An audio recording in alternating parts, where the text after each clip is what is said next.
I hope you're having a good day, but if you're not, I hope this makes it a little bit better. I'm Coloring Book Dog, and this is AWDioChirp.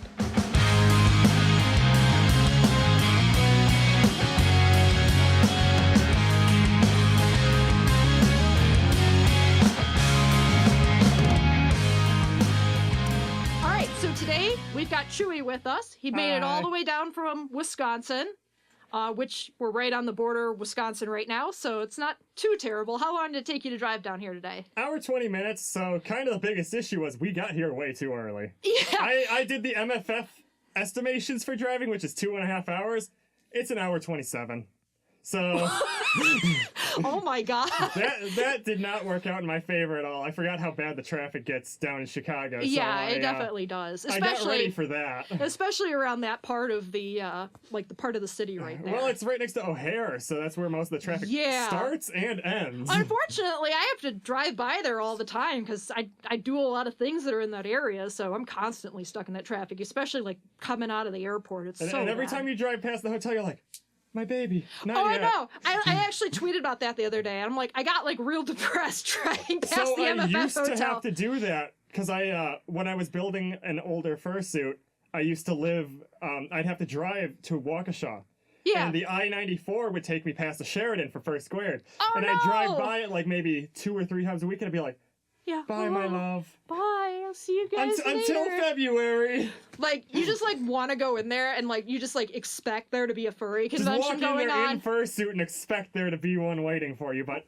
I actually used to live by the old MFF Hotel, the one that was in Schaumburg. And we went in there, and this is going to date me a little bit, but, it was we called it MFF 2006.5. And it was just like, we had like a bunch of people that were with us. We had like 10 people that were with us. And we had like a sign that we had just written like on sketchbook paper that said MFF 2016.5. And yeah, that was pretty funny. Yeah, so we didn't go in there and there wasn't fursuits, but... A lot of us had, like, tails and It's just like ears. all the suitors that take pictures outside of Megaplex when it's, like, half a year still away. It's like, oh, no, where'd everybody go? Like, wouldn't that be funny? Like, if at, like, the MFF Hotel, they had, like, people there all the time. Like, it was just this constant, like...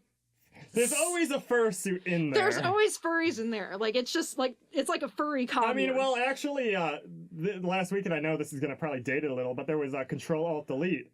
Oh, Alt-Delete? Yeah, I accidentally walked into that. Really? Yes, because I was doing like this photo project for a friend because it was supposed to be like this surprise for like a birthday or a Christmas present, and I went in there and I walked in there and I'm like, oh my god, there's like a bunch of like anime people like around here. I'm like, does this con just like this hotel like constantly have something going on? This place is full of weebs. So yeah, so I walk in there and I've got my service dog with me and I'm kind of dressed kind of nerdy. I've got like a Toothless shirt on and I walk in and the guy at the like as I'm walking in goes, everybody have badges visible, because I had to take a picture of like the Rosemont Ballroom. Mm-hmm. So I'm just like, you know, I just walk past him and he's like, everybody, badges visible. And I just walked by him. I didn't have a badge. He says that, but I can tell you from experience, we're not really paying attention unless we don't like you. Well, I know, but this is Alt-Delete. This wasn't, That's so yeah, true. he didn't they even don't actually hire people. Well, I mean, technically I wasn't part of the convention. I was visiting the hotel as, you know, a guest, basically. Like, I wasn't staying there, but I was, you know, using it for a non-con related reason. And then as soon as that was over, I left.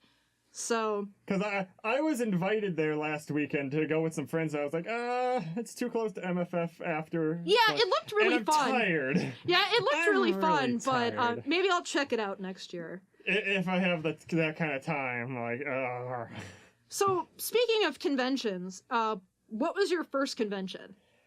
First Squared 2016. I was 17, so I had to actually get my parents' permission. So you had to get the permission? But here's the nice thing. Again, like I said, I lived not too far from it. So since I couldn't exactly get a room because my parents wouldn't let me, I just drove home. I did that with MFF like the first couple of years. And because it just seemed, because I lived like 10 minutes away from the hotel. Like I actually worked in like on the same street as the old MFF hotel, so I could like never justify getting a room there. Yeah, I like we even about first grade now. It was like I heard that room's open. I just went, bye. Oh, I know. Like I actually. So I know I live near it, but I am going to be there until like 2 or 3 in the morning, and then go to sleep. So there's no way you can stop me. Yeah, I mean that. I actually had to call up the First Squared Hotel like last week, and I had to ask them, did I book a room? Because I wasn't sure. And he's just like, the guy on the phone was like super nice. And he was just like, oh yeah. He's like, you got a room? He goes, you just booked a really long time ago. And I'm like, yeah. Like, I'd say that, like, oh, I booked so long ago. I registered for First Grade 2018 in the closing ceremony. My badge number is 11. No. I had to wait until after MFF to do that because we made some money in the dealer's room at MFF, and that like immediately went to my first grade registration because I wanted a super sponsor. Yeah, I super sponsored right away. I remember the exact moment that one of them tried to do it. He said, I got like 15. And he just said, you fuckers. And like, most of the Kalerati were there laughing because it was all of us. Yeah. We're the people that have the funds to support an addiction like that. I think my badge number is 175. So yeah, we'll see how that goes. Most things for a con are like last minute. So you pre-register, you're probably going to be in the first 50%. Oh, I know. And recently, since I started kind of going to cons again, I've always been like at the door registration. The only exceptions are First Squared for next year because I wanted to be on the super sponsor poster, and then MFF this year, or this most recent MFF, because I was a dealer and I had to register like way beforehand. We did that, and we were lucky. I was able to get us a room back in April at the main hotel. So my girlfriend was like, oh, let's just super sponsor, or not super sponsor, sponsor. Yeah. Because it'll be something that we can use more because we'll be there. So we sponsor. And if we didn't sponsor, we probably would have been in line for like 2 or 3 more hours. Oh, yeah. What was actually really weird is, generally that's how it is if you don't pre-reg, you're waiting in line forever. Yeah. One year at Phoenix Comic-Con, it was the opposite. If you had pre-regged, it was like a 2-hour wait in line. But if you hadn't, you could just go into the So here's the thing about MFFs, is there's a line for the pre-reg line. Yeah. You wait in that. And then there's a regular and a sponsor line. Yeah. And the sponsor line was empty, so we kind of just went, boop, boop. But everybody else, it's like a hedge maze. Oh, yeah, because, see, that's why I always used to sponsor. Yeah, it's always like some way, shape, or form, it helps. Yeah, I mean, it's definitely, it's worth it. I think it's worth it just for that. And then I went to, because we were dealers this year, we literally just walked up to at MFF, we walked up to the dealer's room and they had a table sitting out front and they were like, oh yeah, no, you can just pick up your badge here. And I was just like, sweet. That is so much better. Oh my God, it was so nice. I wish that was possible for me. What I really need is a card caddy. Just go get my con badge. Yeah, go get my con badge, please. Here's $20. Go wait in line. That would be nice, except you need your ID to check in. Yeah, that's always the issue. It's like, I can't just give him my driver's license, give him $20, and have him go on his way. Do you know what I check in with? My medical marijuana card. Hey. Because it has to be a government-issued ID with your birthday and picture on it. I mean... That's got all of them. I was told by a staff member at con that was perfectly acceptable. And I've done it, because I had a card in AZ and now I have one here. I've done it, 5 or 6 times. That's gotta be fun. Yeah. And they're always like... They probably, that moment that they're looking at, they have a slight twinge of jealousy.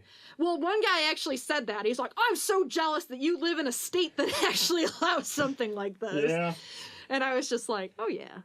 And then, so, speaking of conventions, I said, what was your first con? But how did you, find out about furry in general? And, how did you come up with your fursona, after that? So, how I first found it is, I'm gonna go all the way back to when I was a wee laddie in 6th grade. Now I was So doing... what was that, like 2016? 2000... Hey! It was about 2009 or 2010. I have no idea. If someone wants to figure it out, I'm class of 2016. So, I don't know. But I was doing a summer reading program volunteering for volunteer points. Yeah. And what I would do is they gave us free reign to the books. Oh, nice. So there's a lot of downtime where kids weren't there. So all three of us, after we got kicked off our DSs because we kept making too much noise. That does get loud sometimes. We finally went around to reading books, and I read all these different books, and then I started doing the usual kid thing of going through all the world record books in order. And trying to, like, pick out the weirdest. Yeah, I mean, like, what do I like? Yeah. Oh, that's too gross. Yeah. But I got to 2008, and I found one that was a reference to the largest gathering of animal people in one place. And it had these pictures of fursuiters, and for some reason, I could not, like, look away. Every time I go do something else, I'd like, come back to it and, like, look at it again. And it was like, something caught my interest that I could not get over it. And, over time, I guess I slowly got into fandom. Like, I kind of forgot about it for, like, a year or two. Yeah. And I just kept trying to get into it. Like, find it again. And I was a dumb kid. I kept typing furry with one R. So I could never actually find... So I could never actually find furry for a while. Yeah. Because I'm like, these aren't what I was looking at. These are demonic creatures from Greek mythology. So my own stupidity hindered me from finding it for a little bit longer. Yeah. To be fair, if you're not good at phonetically sounding things out, you don't notice that there's a problem. Oh, no. And, like, I was one of those kids that was a bookworm, so I never had the chance to phonetically figure out words sometimes. Yeah, so you're just kind of like, whatever. Yeah, I guess I'm not going to find it. Reading and spelling are two completely different things. Okay, like, so my favorite example of that is Harry Potter. Yeah. How did you say her name? Hermione? Exactly. Mine was Hermiley. Just because for some reason that's how it went. Oh, I know. Like, you... You ask anybody and it's always different. Yeah. No, I only... Believe it or not, I actually only read the first Harry Potter book, and it was, like, when I was, like, in high school. And I, like, just wasn't interested in it at all. Because I kind of liked more, like, nonfiction. Which is, you know, because I like biology and stuff like that. Oh, I like true crime. I know. I like this. Like, I like history and biology. Oh, I love history and anatomy and stuff like that. Like, I liked all that stuff. And so I read the first Harry Potter, and I was kind of like, eh. And then all the movies came out, and I never saw one. And then, like, I want to say, like, 2-3 years ago, Koof was trying to get me involved. He's like, oh, you want to watch the Harry Potter movies? And I'm like, like, I don't know. He's like, no, you should watch them.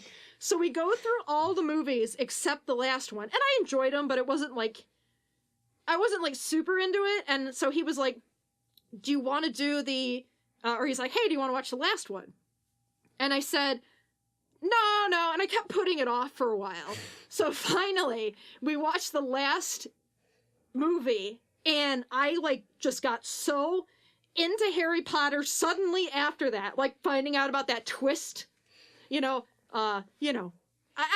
it's been out for a million years. When I found out that Snape was actually a good guy, and I like went back and I thought about all the movies that I had just seen, like in relation to that, I just became like this huge Harry Potter fan, and I'm like, oh, I gotta find out what house I'm in. Oh my god, I'm a Gryffindor. I never actually did that, but I've read the books like 11 times. Yeah. But I've never like gone and done any of that. I would just assume I end up in Hufflepuff. So I don't try. Hufflepuff. That's like I fit into Gryffindor mostly, but like kind of if I have to pick like another house, it's definitely Hufflepuff. Like I'm pretty sure I'd either end up in Hufflepuff or Slytherin. Because I have a very vengeful nature that I hide very, very well. Yeah. Which would make me feel like there's sociopathic tendencies hidden somewhere that test would find. I know. So, yeah, like... I've cleared all mental health evaluations, but... How's this? This is how obsessed I am. I have put my dogs into the different houses, and I found out I have one of each, and then I have one that's extra, but we call her Dobby because she's got, like, the funny little Dobby ears. That's not her actual name, but we just said that she doesn't fit into any of the houses, that she's just Dobby. She's just a house elf. That's fair. Yeah, so I'm like, I have one of each, and then my mom made them scarves with the house colors on it. So yeah, like in our Christmas card photos, they actually are all wearing them. My grandma made me this scarf, so that's really I know, I love that. Yeah. Like, so she made me one originally of my school colors, which is red and white. And I've told you about this. My school was the Rockets. Now, yeah, and our wasn't your primary colors school red? color is red. Oh my god. Our rival is the Bulldogs. The dog's fighting his own penis. Yeah. No, and thus basically the furry fandom summed up in a single sentence. Yeah. I realized that my whole life was doomed to be bad furry jokes the second I entered high school. Yeah, pretty much. Like we never had anything like, none of my mascots were like anywhere interesting. Like, I think the Neither coolest was mascot mine, until I found that, like, oh yeah, this is what a red rocket's called. Yeah. No, we never had anything. Like, I had like the Jaguars. That was probably the coolest. And At then least I had you had animal. Like, well, at we some didn't, point. because then I had the Jets, and then I had like the Rebels. I had the Wolves, and then it was Rockets from then on out.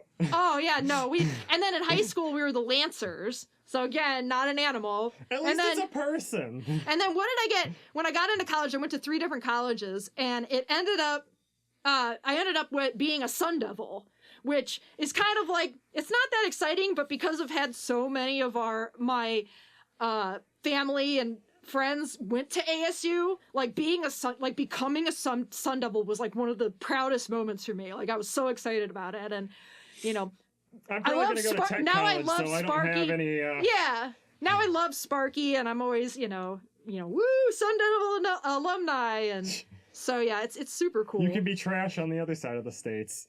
Yeah.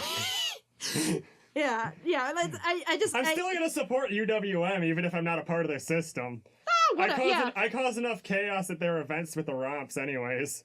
Well, I mean, you don't have to be, like, a part of, like, a school or, like, a team. Like, I've never played for the Chicago Cubs, but I freaking love the Chicago Cubs. Here's the thing that I've learned.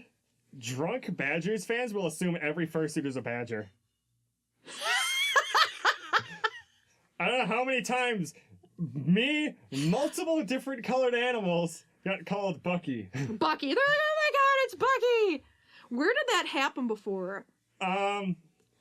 What do you mean? Well, I mean, like, when Oxide was here last time, we talked about how... Oh. Yeah, we talked about how... Yeah. I think I was just starting to help organize them at that point. That's down at the Madison Capitol building. Yeah, this is where you guys... on State Street, and we do a walk down to the pier. Yeah, and this is where you guys ran into the prom and the wedding. So here's what happened with that. We were walking back from the pier. We were just done taking these really nice photos. And we see this prom group going, and I jokingly yell out, "Who's missing a date?" And one of them raises their hands, and I run right on over, put my hand around his waist, and we walk on up. There you go. And we get those prom pictures taken, and then everybody else comes up and joins. And then I did the exact same thing at the wedding. Yeah. And I did that with the bride. Oh my god. Oh my god. Like I would have been so stoked. It's amazing. Yeah. I think that's not the first time we've done it either, but that was like the biggest scale we've ever done it. Yeah. It's usually small like wedding parties. But it's always fun because you're wandering around during any time that's nice. You're gonna see a wedding at some point. Yeah. And if they're drunk enough or especially they're funny like enough, in the summer, yeah, they're gonna come grab you guys for pictures. Yeah, they need to come get pictures. But yeah, they I mean, like, I didn't know about Furry like when I was in high school and stuff like that, but I know for a fact I would have been so stoked. Like, it's so funny. Like, one of my friends from high school, I met up with her after high school at one point, and she didn't know anything about me being involved with Furry, but she said, "You know what, Sema? You know what you remind me of? Like, I could really see you doing this. Have you ever heard of something called plushies?" She's like, you know, the people who dress up in the animal costumes and like go to conventions. And she goes, I could totally see you doing that. And I'm like, well, it's funny that you mentioned that. And then I started like whipping out like photos of like my fursuit and stuff like that. And she just like could not get enough of that. She thought that was the best thing in the world. I guess I'm a bit different with that because I started building my fursuit in junior year of high school. Oh man, that's awesome. See, I wish I had Furry in high school. I didn't have Furry, but I had, my theater buddies and things like that. So that was close enough. None of them are furries. But... I was a photography student, so the fun was the teacher always wanted me to bring in my fursuit for pictures. Oh, man, that's awesome. We do old-style pictures, like pinhole, old film. So I wish I had done it, but I didn't have the guts to do it because I'm an anxiety-filled teenager at that point. And I was like, I can't do that. I would not be able to do that. Like, this was slightly before the age of where I took down my first bully and asserted dominance in the school. You know that? You beat up the biggest guy in school. No, he was actually little. Oh, he's a little guy. He was little, but he was mad because I sent his other friend a Jew because he beat me up. Oh, man. So, yeah, he didn't like you for sure. On the plus side, my tech ed group gave me a WWE belt when I came back. Oh, that's awesome. Yeah, the only experience I had with furry in high school was I had... Apparently, there's one guy who's, like, local around here, and he was a year younger than me, and he remembers me from classes, but I'm so bad with faces and stuff like that I don't remember him, and he's like, oh, yeah, you went to high school with me, and he's a really cool guy, so I've known him for a while. And then, the other furry that I knew in high school but didn't know was a furry was one of my teachers. And I actually did not know this until I saw her at MFF one year. Oh my god. And she said, hey, you were in one of my classes. I was actually in like 3 of her classes. You were in one of my classes. And I just like look at her and I go, oh my god, Mrs. You know, and I said her name. I don't want to out her. Yeah. But yeah, I was like, oh my god, are you serious? And then I said, wow, you're a furry? That explains a lot of things. And she looked at me and she goes, that explains a lot of things about you too. So here's the thing. I had a teacher that I felt would have been a furry. Yeah. But she was like bad talking to my class once. And I like ended up like standing up, and this was like senior year, so I stopped giving shits. Yeah. Oh yeah, no, my senior year was ridiculous. So often, I'll send her an email of me fursuiting for like public events like, and stuff. hey! And I'm like, hey, remember when you said they're pedophiles? Yeah. Here's me suiting around the Capitol, making everybody laugh. Yeah, exactly. You're like, hey, look at this. People being good people and not being forced into stereotypes. I know, like that's ridiculous.